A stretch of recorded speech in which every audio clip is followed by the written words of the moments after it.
लोकांनी निश्चित केलेला आहे आणि लोकांच्या जे काही मतदान झालं या ठिकाणी आपल्याला दिसतं, गावोगावची जी काही माहिती मिळते त्याच्यावर मी सांगितलं, आजही सांगितलं पत्रकार परिषदेत, आताही म्हणतो 1 लाखाच्या वर ही सीट निघणार आहे, माझा विजय होणार। जहां एक और नांदेड़ कांग्रेस के लोकसभा प्रत्याशी वसंत चौहान ये दावा कर रहे हैं कि वो नांदेड़ लोकसभा चुनाव 1 लाख वोटों से जीत रहे हैं, वहीं नांदेड़ जिले के पत्रकारों का अलग ही कहना है।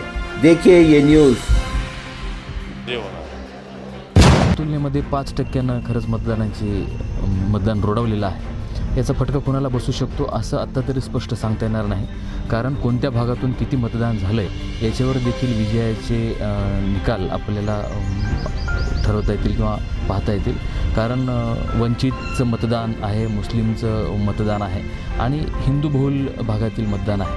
तर ह्या भागातली मतदानाची टक्केवारी किती आहे यावरून खरं तर आपल्याला विजयाचे अंदाज बांधता येऊ शकतात। इलेक्शनमध्ये असं पाहिलं तर धनगर समाज हा ओबीसी समाज आहे आणि तो भाजपमधून बाहेर निघेल म्हणून जे वंचित आघाडीवरला महत्त्व तयार झालं होतं, पण ते उलटं झालं की ते काँग्रेसचं मतदान त्यांनी घेतलं आणि भाजप निवडून आले। तर अशा पद्धतीनं भाजपचं मतदान फिक्स आहे।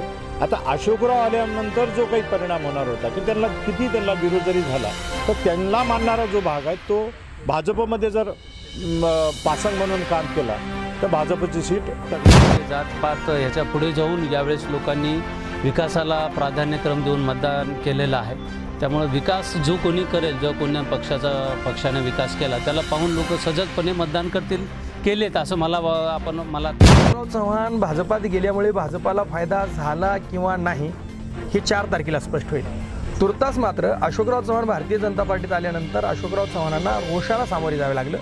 नांदेड लोकसभा मतदारसंघातल्या प्रचार कार्यामध्ये प्रतापराव पाटील चिखलीकर यांना कुठल्याही मराठा समाजाच्या आरक्षणाच्या कार्यकर्त्याने, समाजाच्या कार्यकर्त्याने अथवा कुठल्याच चळवळीच्या कार्यकर्त्याने अडवलं नाही किंवा त्यांच्या विरोधात घोषणाबाजी केली नाही, परंतु अशोकराव समाजांना मात्र समाजाच्या रोषाला बळी पडावं लागलं। त्यांना अनेक गावातनं माघार घ्यावी लागली। पिंपळगाव असेल, कोंढा असेल, तिकडे कंधार मुखेड विधानसभा मतदारसंघातील प्रचारादरम्यान त्यांच्या सभेत येऊन झालेला गोंधळ असेल किंवा मग त्यांच्या पत्नी अमिताताई चव्हाण यांना माळकोट्यात झालेला विरोध असेल, अशोकराव चव्हाणांना या निवडणुकीमध्ये प्रचंड रोषाला सामोरे जावे लागले।